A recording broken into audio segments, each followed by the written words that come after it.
Here we have the Mercedes-Benz CLS63 S AMG. Now this being an S model AMG, that means it has more power.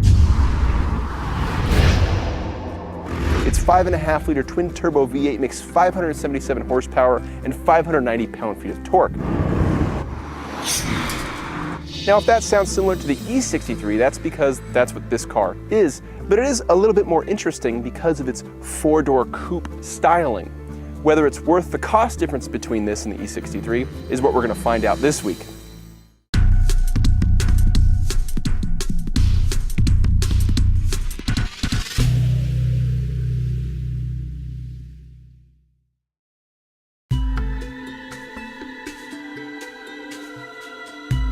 Mercedes calls the CLS a four-door coupe. Never mind that coupes have two doors, it's the design that Mercedes is referencing, which has created a new class of car filled by the A7 and the BMW 6 Series Grand Coupe.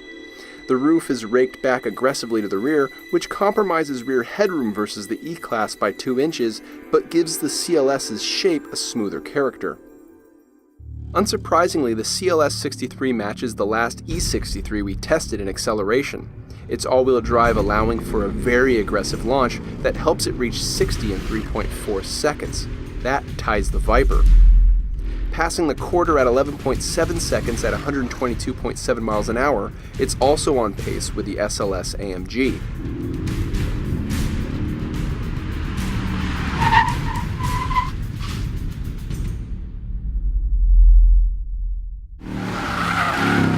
While averaging 0.97 lateral G, the CLS63 makes up for it on the straights.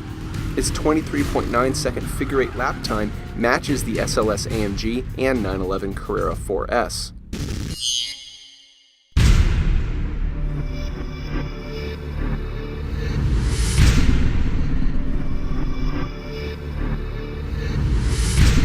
The first thing you notice when you drive the CLS is that it looks big and it looks heavy, and yet it moves with a certain agility. It's not sports car-like.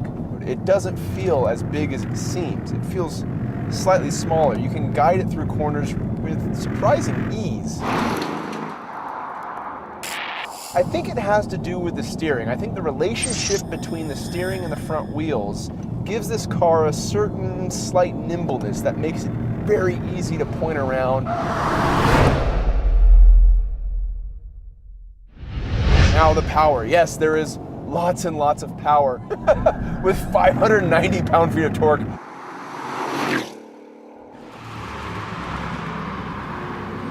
The downside is the transmission. It changes gears quickly, but it takes a second after you request a gear change to actually deliver it. But if you're hunting down redline in this car all the time, you may not be driving it the best way. This isn't a car I really enjoy driving 10/10ths, to be frank. It's a car I enjoy driving a bit slower.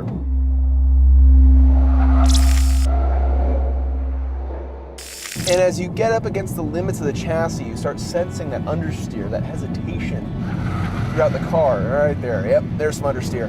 And it's not very fun. But if you back off a little bit, we're in the intermediate damper setting. There's 3 stages. We're in the intermediate one, and that seems to be the best of both worlds. The first stage is a little bit too soft, and the third stage is a little bit too stiff for the public roads. The second stage seems to work best, but there's still a little bit of that movement around. As we mentioned earlier, this is all-wheel drive with a constant torque split, a little bit going to the front, the majority of it going to the rear. And on the road, you don't really notice it. If you're going to put a performance all-wheel drive system on a car, it needs to be a smart all-wheel drive system like what we've seen in the GTR and like the 911 that only doles out torque to the front wheels when it's absolutely necessary.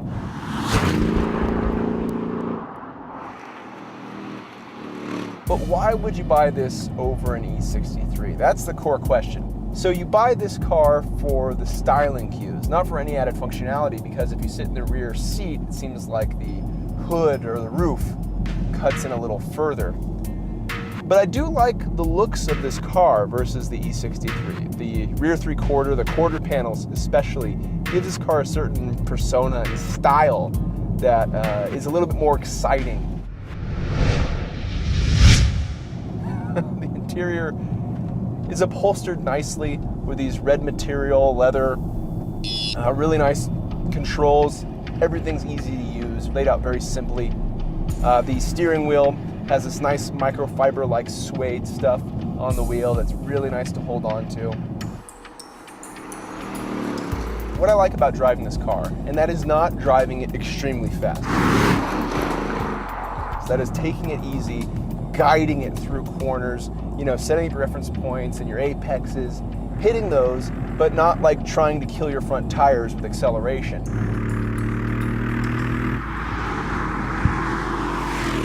And what's admirable is that this turbo V8 doesn't sound like a turbo car. Most turbo cars sound really quiet because those turbos muffle so much of the exhaust, but this still has a nice deep growl.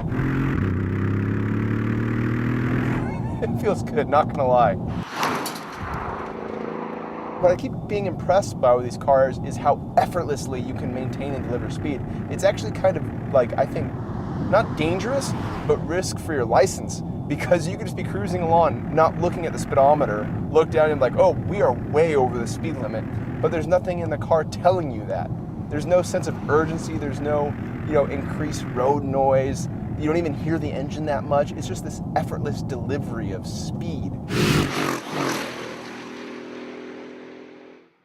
The CLS63 behaves like the sum of its parts, and that's a very good thing considering the ridiculous acceleration from that incredible V8.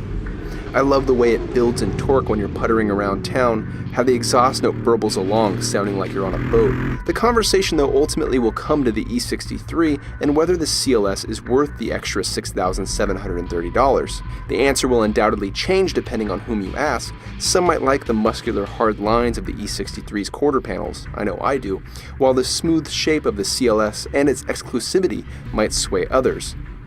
Either way, you're ending up with a sedan with simply astonishing performance.